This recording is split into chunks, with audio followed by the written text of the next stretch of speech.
messieurs, bonsoir et bienvenue à l'émission Horizon Ressources Naturelles. Le changement climatique est aujourd'hui un défi qui préoccupe plus d'une personne à travers le monde. La RDC, bien que détenant le deuxième massif forestier, n'est pas épargnée par cette menace qui est à l'horizon. Nous en parlons dans cette émission avec le professeur Jean-Albert Kabassilé, qui est docteur en sciences de télédétection et du climat.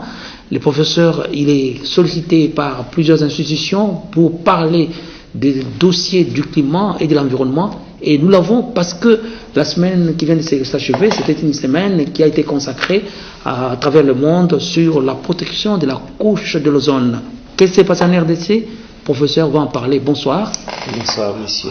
Et pour tout observateur averti, le changement climatique n'épargne personne parce que le réchauffement est en marche, surtout depuis Rio en 1992, la marche du climat vers la hausse des températures et des anomalies climatiques est constatée par le GIEC, par la NASA, par l'ESA, et les sciences des climats sont devenues incontournables pour nos universités.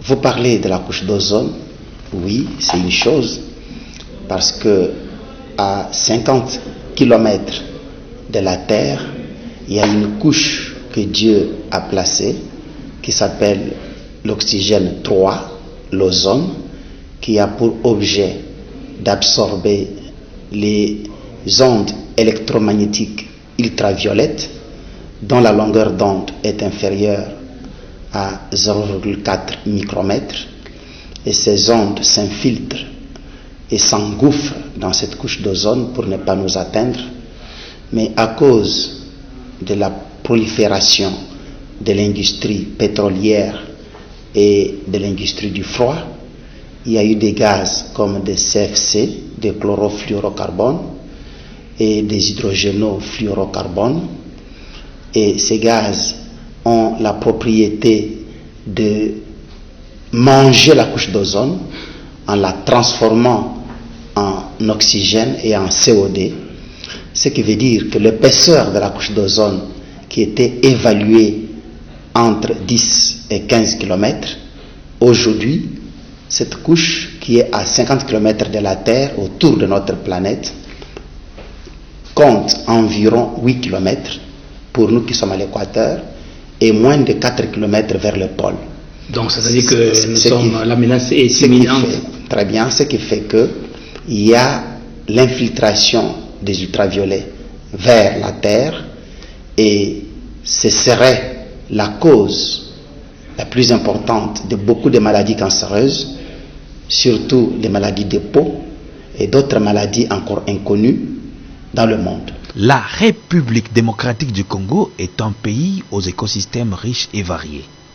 Profitant des atouts d'un climat chaud et humide, avec une pluviosité abondante sur la plus grande étendue de son immense territoire, la RDC abrite le deuxième massif forestier au monde. L'ensemble de la flore du pays est couvert de nombreuses espèces végétales dont certaines ne sont même pas encore identifiées. Malgré cette abondance naturelle en espèces végétales, Kinshasa, la capitale de la RDC, est l'une des villes au monde où l'on déplore la raréfaction des espaces verts et des arbres d'alignement le long de routes et même dans les parcelles résidentielles urbaines. Quand on regarde dans notre ville de Kinshasa où nous sommes en train de vivre, nous pouvons aisément remarquer que les espaces verts n'existent plus, il n'y a plus d'arbres sur les avenirs. Toutes ces parcelles, c'est clôturé avec quoi? C'est clôturé avec le béton. Soit vous verrez les uns avec des bétons armés, des autres avec des briques, clôturés. Pas de gazon, pas de formation végétale. Par conséquent, qu'est-ce qui va arriver? Le soir maintenant, tous ces murs, toutes ces maisons qui ont accumulé les rayons solaires vont libérer quoi? Vont libérer la chaleur. Non seulement ils protègent l'environnement et la biodiversité, mais aussi ils constituent des puits de carbone, réduisant ainsi la présence des gaz polluants dans l'air et produisent l'oxygène indispensable à la vie de l'homme. Ces arbres urbains agissent comme climatiseurs naturels et diminuent la température urbaine dans la ville. Ils limitent la pollution sonore Ils peuvent masquer en partie les mauvaises odeurs, entre autres par la diffusion de leur propre parfum, surtout que la ville de Kinshasa devient de plus en plus encombrée d'ordures nauséabondes. Les arbres ont plusieurs fonctions. Les arbres procurent à l'homme plusieurs services qu'on appelle les services écologiques. La ville de Kinshasa a-t-elle un plan d'aménagement urbain? Pourquoi a-t-on abattu les arbres sur le boulevard et sur les grandes artères de la ville de Kinshasa sans reboiser aussitôt? Si on avait battu, ce n'est pas mauvais parce que ce sont de vieux arbres. Vous êtes obligé d'abattre, mais la question est que restituer les arbres qui ont été abattus sans problème. L'hôtel de ville, le problème c'est qu'il fait le travail. Ce que nous avions fait ici, c'était à l'appui avec l'hôtel de ville. Mais aujourd'hui, c'est question maintenant qu'il y ait la volonté d'appuyer pour qu'il y ait un peu de financement, qu'il y ait de matériel. De plus, non seulement les arbres en milieu urbain remplissent des fonctions écologiques et thérapeutiques, mais ils peuvent aussi contribuer à notre confort et à notre sécurité, en jouant un rôle social, esthétique et même économique. L'importance de l'arbre.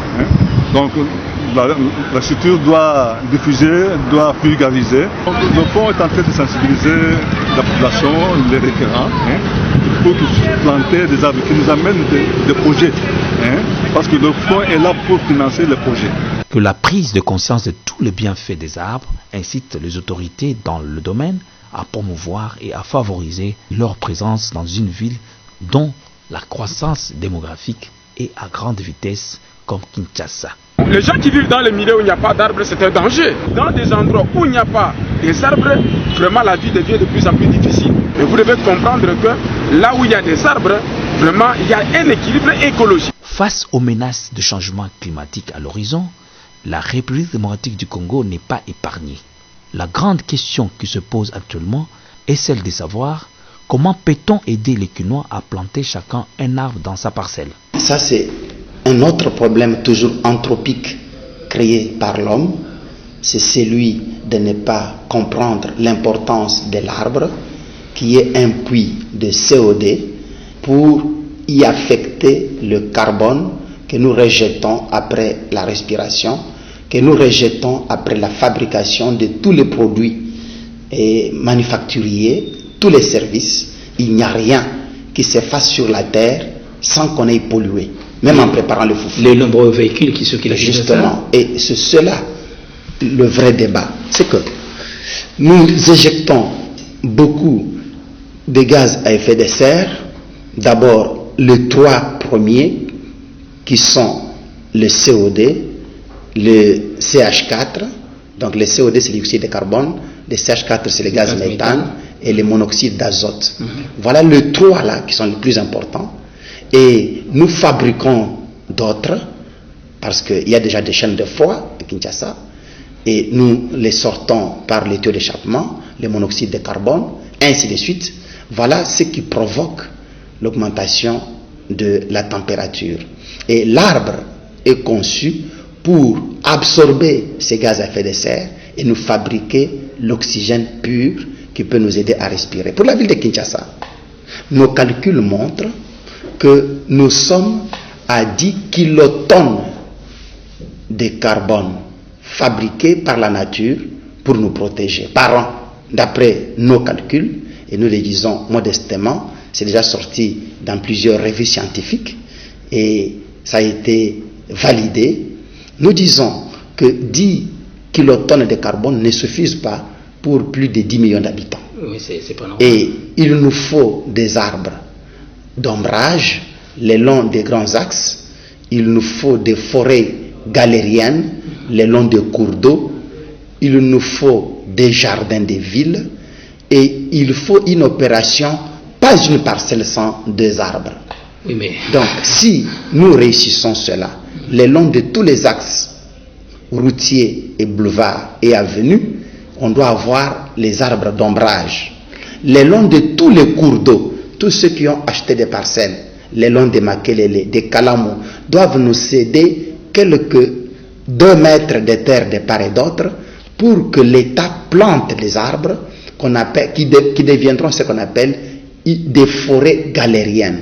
Ça va tamisser la pollution pour protéger nos cours d'eau et ne pas accélérer la méthanisation des déchets qui va fabriquer les gaz méthane qui est 25 fois plus polluant que les COD, ça va nous permettre d'avoir des cours d'eau assainis, clairs, et de lutter contre l'effet de ruissellement et d'érosion du sol, d'une part. Et de l'autre part, ça va créer une masse foliaire capable d'absorber les COD et polluants dans l'atmosphère.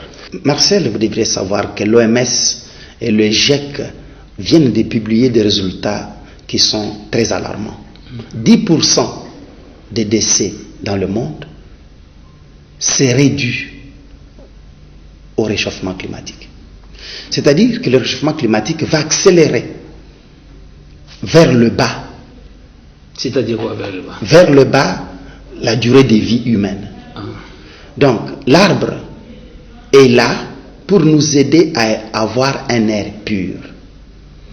Et avoir coupé les arbres sans les remplacer sur la ville de Kinshasa est un crime. Parce qu'on ne réalise pas l'importance de l'arbre. Et moi, dans ma parcelle, j'ai quelques arbres. Je les chéris comme mes enfants. Parce qu'un arbre apporte la vie. Un arbre produit la pluie. Il mange nos déchets. Il protège la terre. Et il séquestre du carbone. Ouais, très bien. Et voilà, nous avons à Kinshasa 10 000 km² de surface pour toute la ville, province de Kinshasa. Et seul Maluku et Nsele, les deux communes rurales, engrangent à elles seules 8 000 km² inhabités. Tout le monde s'est concentré dans la 24 communes urbaines que vous connaissez, à part Nsele et Maluku, se concentrent sur 2000 km². Ce qui fait que on ne fait que morceler des terres, des parcelles. J'aurais voulu que l'autorité politique et administrative de la ville interdise à ce qu'on puisse morceler des parcelles. Dans la ville. Dans la ville de Kinshasa. Que le morcellement des parcelles soit interdit et qu'on puisse lotir de nouvelles terres vers Nsele et Maluku pour désengorger les centres névralgiques qui est constitué par les 24. Il y aura des problèmes, par exemple vers Maluku, le plateau de Bateke est dépourvu d'eau, le plateau de Bateke est dépourvu de l'électricité. Marcel, d'ailleurs, qui n'est même pas ouvrable, arable, c'est ça aussi le problème. La responsabilité de l'État, c'est de lotir un terrain, de préparer l'eau et l'énergie et d'urbaniser un terrain avec des écoles, des églises, les espaces de marché, ainsi de suite, et après vendre les terres.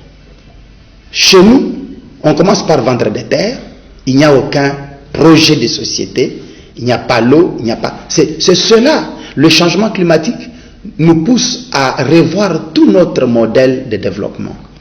Et je propose des solutions qui sont celles-ci. Il y en a deux. On les appelle les solutions d'adaptation et d'atténuation au réchauffement climatique. Parlons de l'adaptation. Nous adapter parce qu'il est impossible d'arrêter le changement climatique. Pour nous adapter au changement climatique, voici ce que nous devons faire. Soit l'État crée une nouvelle capitale, Kinshasa. Vous entendez, on parle de New Delhi. New Delhi, nouvelle ville de Delhi. Oui, il y a eu la nouvelle Séoul. Voilà. Aussi. Maintenant, on parle déjà de nouvelle ville de Paris. Il y a eu la nouvelle ville de Séoul. La nouvelle ville de Séoul. En 2000, oui. Nous sommes une capitale surchargée et il est difficile de refaire la canalisation, les circuits de communication, de distribution d'eau et d'électricité. Il est très difficile si on ne casse pas certaines parcelles pour agrandir des routes. Donc nous sommes déjà une capitale saturée qu'on peut appeler une vieille ville. Je propose qu'à long terme, l'État puisse imaginer un plan écologique de la nouvelle ville de Kinshasa, comme New Delhi. C'est la première proposition qui est celle de nous adapter. Soit alors que l'État puisse construire de nouveaux centres d'affaires dans les communes rurales, les nouveaux centres d'affaires en Sélé et à Maluku. Par exemple, le ministère des Finances en Sélé, le ministère de l'Intérieur à Maluku, le ministère d'Agriculture en Sélé, et que la population soit obligée d'aller vers un Sélé. Donc nous voulons maintenant qu'on applique ce qu'on appelle l'agroforesterie urbaine.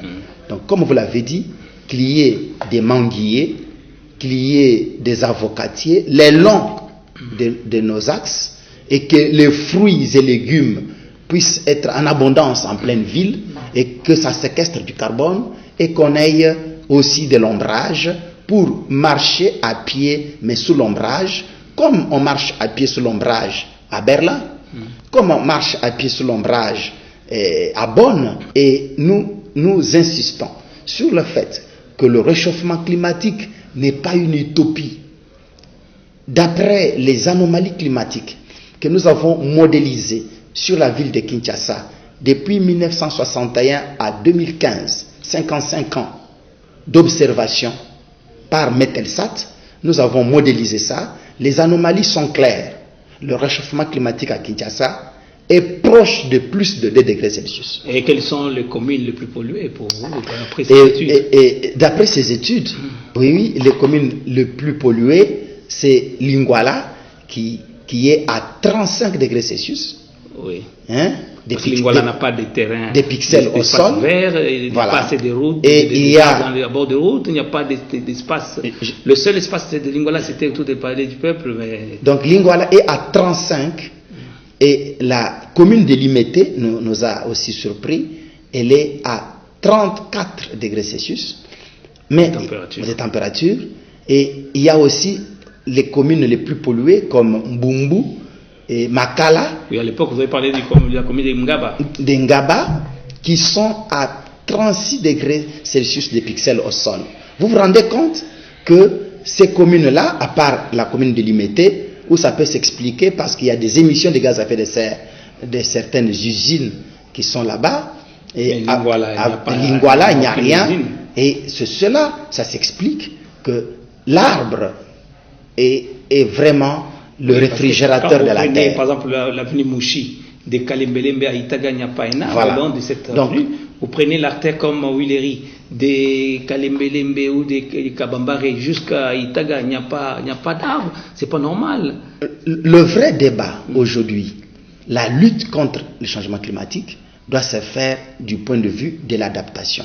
Donc, nous adapter veut dire, le changement est là, mais adaptons-nous. Et il y a un autre point de vue, c'est le point de vue de l'atténuation. L'atténuation, cela veut dire nous devons nous battre à réduire nos émissions de gaz à effet de serre. Donc la chaleur que nous avons actuellement dans la ville de Kinshasa, surtout dans des communes comme Lingwala, Limete, c'est dû au réchauffement climatique, au changement climatique, ou c'est vraiment une période entre la saison sèche et la saison des pluies? Ah, une très bonne question. En fait, nous ne sommes pas épargnés par le réchauffement mondial de la Terre. N'oubliez pas que nous ne sommes pas un cas isolé. Nous sommes sur la Terre, habitée par le monde entier, et nous devons vérifier à quel seuil nous sommes arrivés. Voilà, nous, vos scientifiques, nous avons, grâce à certains satellites comme Landsat, Canal 6 par exemple, nous avons modélisé, et nous sommes en mesure de vous donner les valeurs respectives des températures par commune sur toutes les 24 communes. Et je viens de vous dire que la situation est même alarmante vers Kinshasa Est, supposé rural, que vers le Kinshasa Ouest. Et cela est dû à quoi? Mais c'est parce que Kinshasa Est est dans la vallée et Kinshasa Ouest est un peu en altitude. Voilà, l'effet de relief. Je vous informe que quand vous quittez la Terre vers le haut, la température diminue. Mais pour nous, de Kinshasa, sachez que notre réchauffement est à plus 1,8 degrés Celsius et qu'il va atteindre 2 degrés Celsius de plus d'ici 2020, ce qui est en opposé aux résolutions de Paris, parce que à Paris, nous avons dit que nous devons maintenir le réchauffement climatique en dessous du seuil de de 2 degrés Celsius d'ici 2030. On ne plante pas des arbres, on ne reboise pas, il n'y a pas de politique d'espace vert. J'en appelle. La campagne, chaque parcelle d'un arbre n'est pas menée, il n'y a pas de désensibilisation, il n'y a pas de vulgarisation. J'en appelle. C'est pour cela que nous sommes là et nous félicitons la RTNC et l'émission Horizon Ressources Naturelles de nous donner cette chance de vulgariser certains des accords de Paris. C'est notre rôle. Nous demandons au gouverneur de la ville de Kinshasa, M. André Kimbutayang, d'imposer un dictat climatique. Il y va de l'intérêt de tous. Que les avenues soient bornées des arbres. Qu'il n'y ait pas une parcelle sans arbres. Pas d'école sans arbres. Que tous les longs des cours d'eau, qu'on ait des arbres galériens qui longent les cours d'eau et qui vont monter pour séquestrer du carbone. Qu'on puisse revoir la politique des jardins de ville. Non seulement garder le peu de jardins que nous avons, mais voir comment est-ce qu'on peut les entretenir. Comment on peut ajouter le nombre de jardins de ville. Même s'il faut casser certaines maisons pour planter les arbres, qu'on les fasse. Et qu'on puisse lutter contre l'opération Makala sur la ville de Kinshasa. Comment? Pour lutter contre l'opération Makala sur la ville de Kinshasa, ce n'est pas qu'on doit interdire aux gens de préparer, mais qu'on puisse donner de l'électricité à tout le monde. Et parce que nous sommes un grand pays producteur d'électricité, je ne comprends pas qu'on utilise encore le bois comme la principale source d'énergie en République démocratique du Congo, qui prétend être demain un État émergent. Donc, nous disons qu'il faut atténuer nos émissions de gaz à effet de serre. Oui, professeur, parce que vous êtes docteur en sciences spatiales, des télédétections et du climat. Il y a aujourd'hui beaucoup de bruit, il y a beaucoup d'efforts qui sont menés à la télé. On nous parle que c'est bientôt le satellite de la RDC qui sera lancé. Est-ce que vous êtes au courant? Est-ce que vous partagez cet avis? La RDC ne peut pas lancer les satellites. Nous avons déjà demandé aux gens qui parlent de cette affaire d'avoir de réserve, d'en parler. Il faut avoir de réserve. Pour lancer un satellite, il y a des conditions. D'abord, on ne lance pas le satellite. On place le satellite à bord d'une fusée. Et la fusée décolle tout proche de l'équateur. Parce que c'est là où il n'y a pas beaucoup de vent. Et avec une vitesse de 11,2 km par seconde.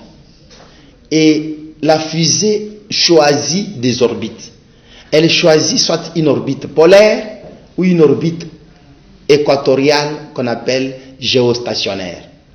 Et quand on arrive à plus de 35 000 km de la Terre en géostationnaire à l'équateur, c'est à ce moment-là qu'on est en apesanteur pour libérer les satellites. Le satellite en soi, c'est une caméra. Une caméra qui peut être un capteur radiomètre ou un capteur qu'on appelle radar et qui doit être transporté par une fusée. Et il faut avoir un carburant particulier qu'on appelle le propergol. Et il faut avoir toute une grande cité de stations au sol, des stations télémétriques pour suivre l'évolution de la montée de la fusée et pour recevoir les données en espace vers la Terre. Donc, conclusion. Bref, ce n'est pas une aventure de moins de 50 milliards de dollars pour faire voyager une fusée vers l'espace. C'est pour cela, vous voyez, l'Amérique et la Russie, même ennemis, mais ils s'entendent pour mettre leurs moyens ensemble afin de faire voyager une fusée. Et à bord de cette fusée, il y a les satellites français, américains, russes, et chacun sait à quelle distance autour de la Terre, sur quelle orbite, on placera pour moi mon satellite. C'est cette collaboration mondiale qui fait qu'aujourd'hui, chaque fois vous entendez au niveau de Cap Canaveral aux États-Unis, Baïkondo en Russie. Vous entendez, on parle de Guyane française. Quand vous vérifiez toutes ces villes-là, elles viennent un petit peu au sud, vers la zone de convergence, pour éviter le fait de vent. La RDC n'a pas encore formé des gens à même de surveiller le décollage du satellite et comment recueillir les données vers l'espace. La RDC ne peut pas prendre l'aventure d'aller vers la Chine pour cette technologie, parce que la Chine ne fait que commencer. Il faut qu'on aille vers les Japonais, qu'on aille vers les Américains ou vers les A avec la France. Et de ce fait, nous devons, nous Congolais, nous réunir et dire quel capteur nous voulons, quel pixel nous voulons observer et sur quelle orbite nous voulons mettre notre satellite. Et commander un satellite qu'on peut fabriquer pour nous et solliciter les services d'un lanceur, Ariane ou SpaceX, ou alors Soyouz pour la Russie, et mettre notre satellite en orbite. Mais que la RDC puisse fabriquer son satellite le lancer et le lancer, c'est un rêve. Je pense que c'est un rêve et qu'il faut aujourd'hui demander à tous ces gens qui font des bruits pareils d'arrêter. Et nous sommes dans un projet avec les Japonais. Nous pensons que ce projet va avancer. Nous avons été à un certain moment désignés comme point focal pour que la RDC ait un satellite japonais.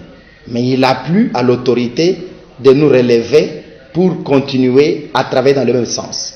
Et l'autorité a toujours notre soutien pour que nous puissions former un plus grand nombre de Congolais, pour que nous puissions, avec les Japonais, acquérir cette technologie de la télédétection.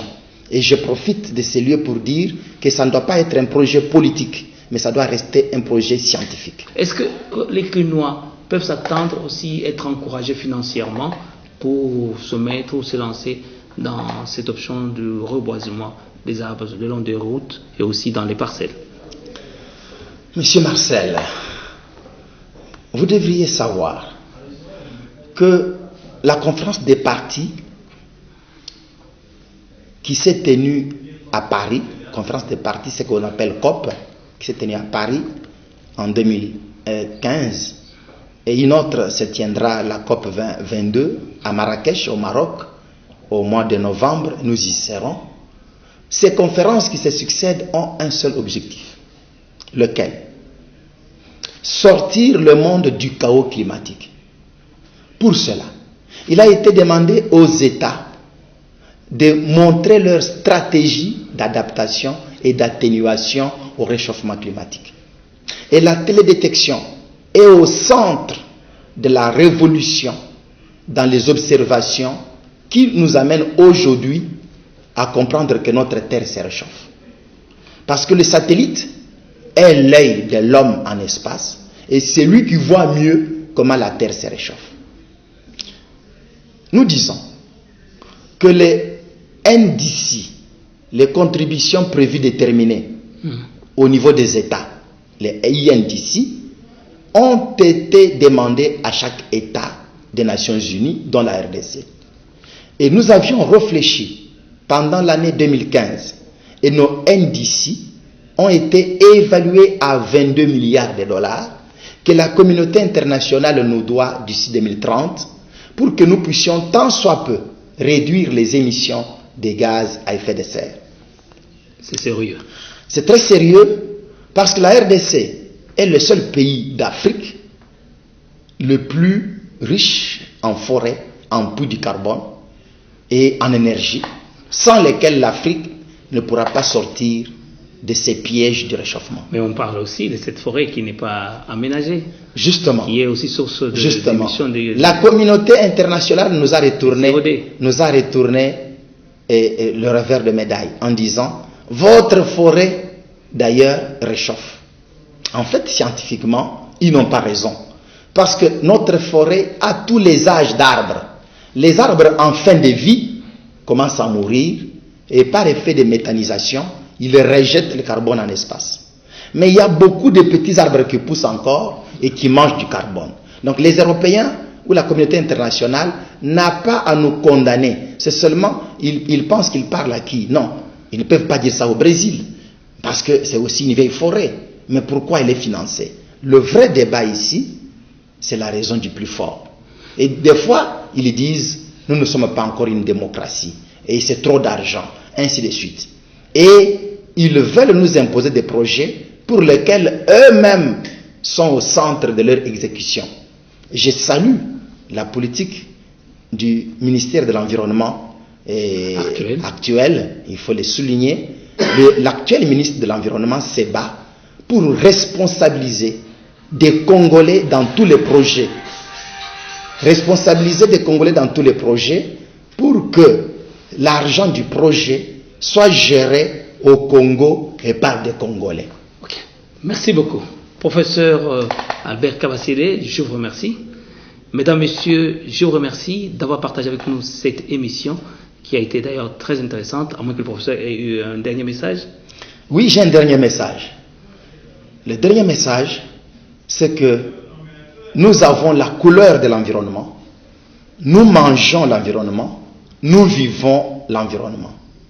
Et l'environnement devient la première cause de mortalité d'après les Nations Unies. 10% des décès seraient liés seulement au réchauffement climatique. Notre production agricole, voire industrielle et rurale, est liée à notre état de l'environnement. J'ai pris à l'État congolais de prendre le problème de l'environnement à bras le corps et de faire des projets de l'environnement, des projets de société et des programmes nationaux. Merci beaucoup, professeur Albert Kabasele, merci. Mesdames, Messieurs, merci et nous fixons rendez-vous pour un autre numéro de l'émission Horizon Ressources Naturelles que vous pouvez suivre à tout moment sur Internet. Il faut voir l'adresse qui est en bas de l'écran et aussi vous pouvez à tout moment aller sur YouTube et voir aussi notre adresse du site www.nressources.cd et aussi voir sur Facebook ou sur d'autres réseaux sociaux. L'émission est là et vous pouvez partager avec nous nos idées. Nous restons ouverts et vous disons merci et à la prochaine.